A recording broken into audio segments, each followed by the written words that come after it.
Mm. Mm. Mm.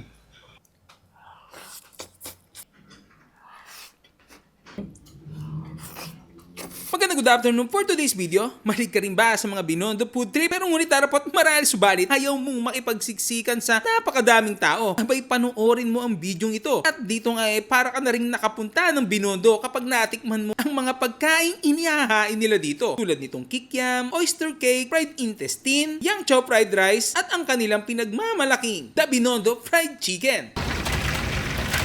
Dito nga lang yan sa The Original Chicken Fandian na located sa Unit 9, 1763, Pascuazon Street, Paco, Manila. At pagpasok mo nga dito Binondo feels talaga. Makikita mo din dito kung papaano sila nagsimula. Isang family-owned restaurant na actually sa Binondo talaga sila unang nakapwesto. At since 1956 pa sila, lumipat sila sa Otis at nagpalit ng pangalan into The Original Chicken Fandian, home of the original Binondo Fried Chicken na binabalik-balikan talaga ng kanilang mga parokyano. At syempre, in-order na namin yung kanilang mga bestseller. Una na nga namin tinikman yung kanilang fried intestine na napakalinis naman talaga. Andun yung fatty taste, malambot, hindi chewy, nakaka-addict papakin.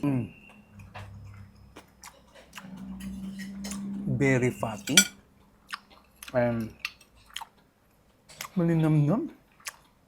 Alam mo yung nasa ng taba na malasang malasa eh. Sausaw natin. Sausaw natin.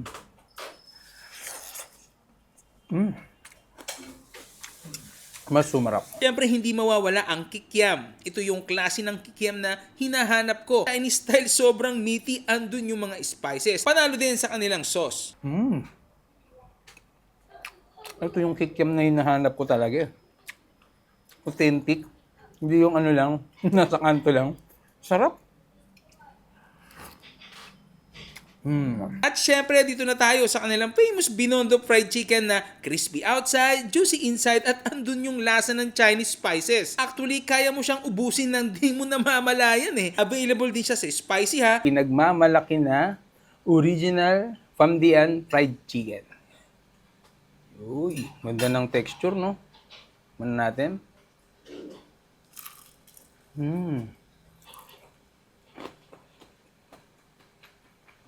Crispy outside. Ang sarap inside. Juicy.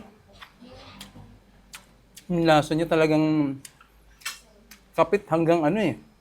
Kaloob-looban ng laman. Ito, paborito ko ito eh. Ang dulo.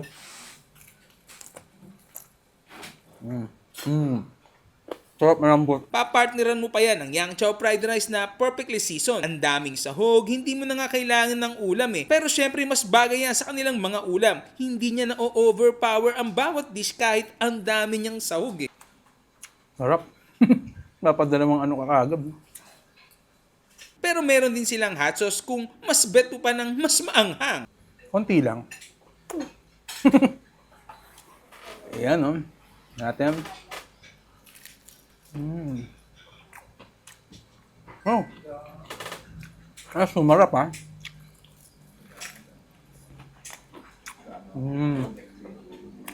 Ano maganda dito?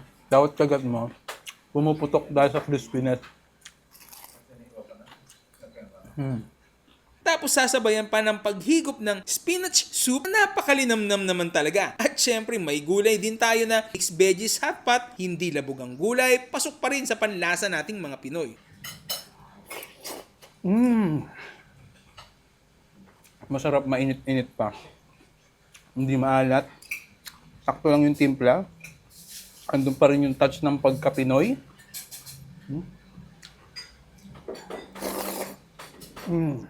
Tapos yung kanilang oyster cake na first time ko lang nakatikim nito. Ang daming oyster, meron din siyang toge, kaya added crunch every bite.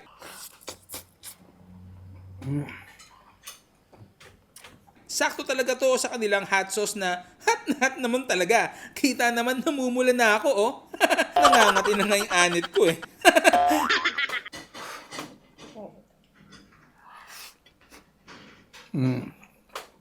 Meron din silang beef ribs, caldereta. Iramdam ko napakatagal nitong pinalambot. Ang sarap ng sarsa nanunuot sa bawat beef ribs. Ang sarap talaga nitong isabay sa kanin.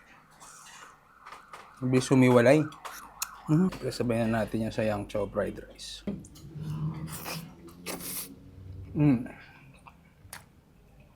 Malambot. Daling nguyain. At kung trip mo naman exotic, meron din naman silang spicy froglets na lasang chicken pala talaga. Malinis, walang lansa, di mo aakalain na palaka pala ang kinakain mo Sakto lang ang pagka-spicy, ang sarap lalo na sa kanilang suka na tamis-asim. Special sauce.